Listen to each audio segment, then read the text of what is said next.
1994, October 23rd, Cedar Hollow, Pennsylvania. You ever heard of a town that just feels wrong?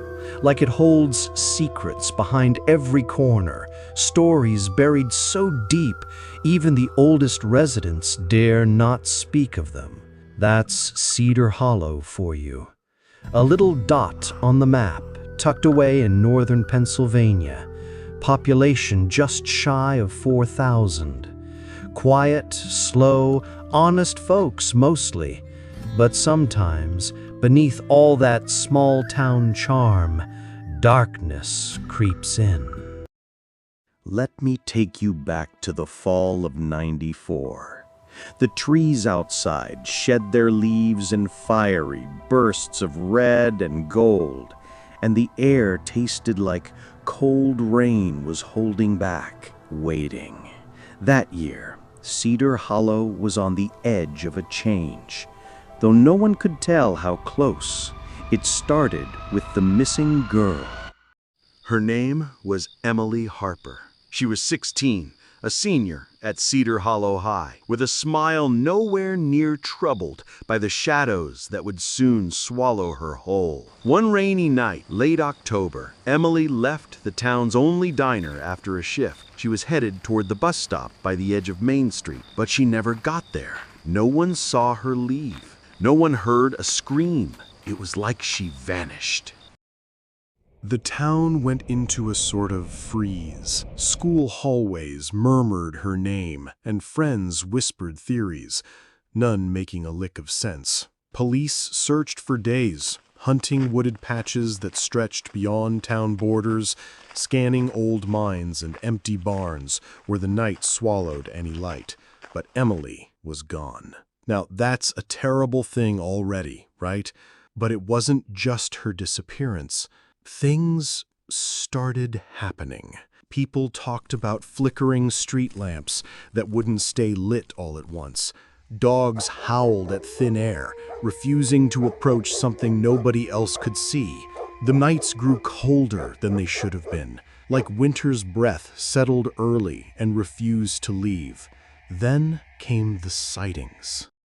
Old Man Jenkins, the kind who always sat by the window of the general store, swore on his mother's grave that one evening he saw a figure standing just outside the tree line by the old railroad tracks. She was pale, shimmering faintly in the fog, with empty eyes that seemed to pull at his soul.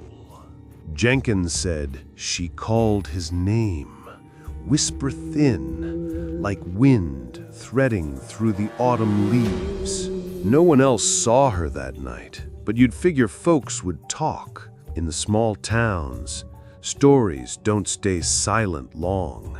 Yet, strangely, the more this figure appeared, the more town folks shut their doors and stopped looking toward the dark.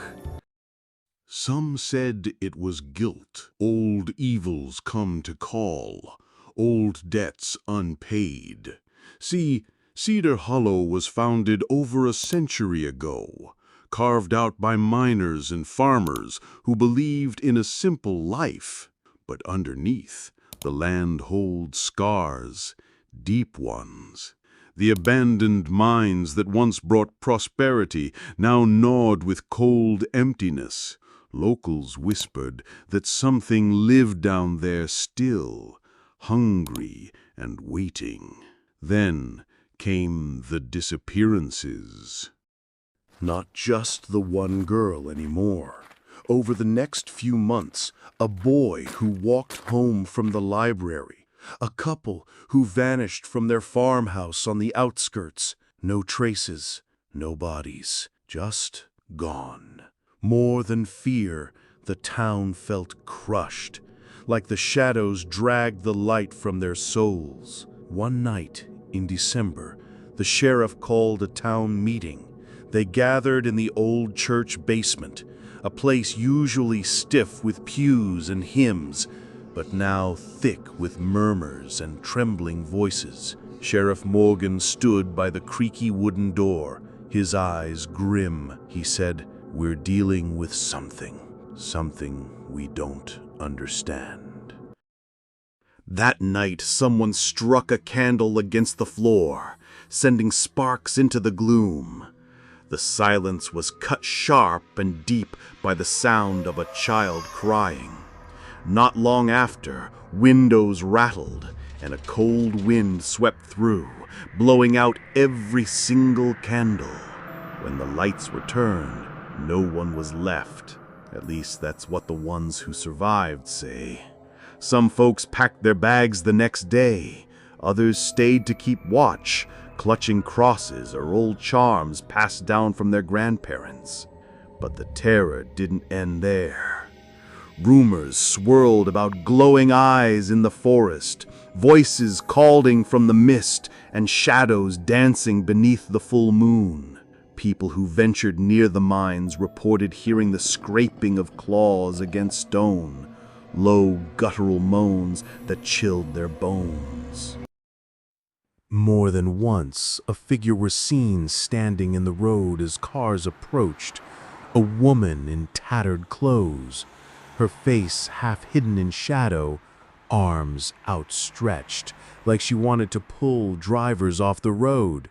Cars swerved, tires screeched, and drivers who escaped alive refused to speak of it.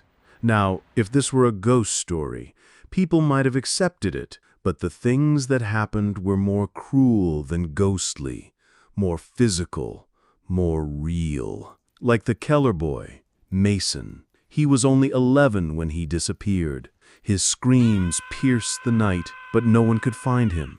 Later, his parents found deep scratches on the walls of his room, as if something had torn through the wood. His bed was overturned, blankets missing, and the next morning, the boy was just gone. Locals whispered about a creature, something that could pass between worlds, something bound to the old mines, hungry for souls. They called it the Hollow. No one ever saw it clearly, but everyone felt its presence, like a weight pressing on your chest, like watching eyes when you thought no one was there. The town tried to fight back with faith and fire. Clergy came to bless the land. Elders burned sage and whispered prayers. People carried talismans, hoping for protection. But Cedar Hollow was changed.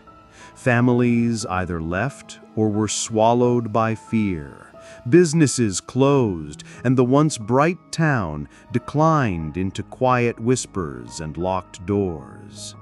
Still, every now and then, travelers claim they see a figure on the roadside, a pale woman with empty eyes, or a child's laughter fading into the night.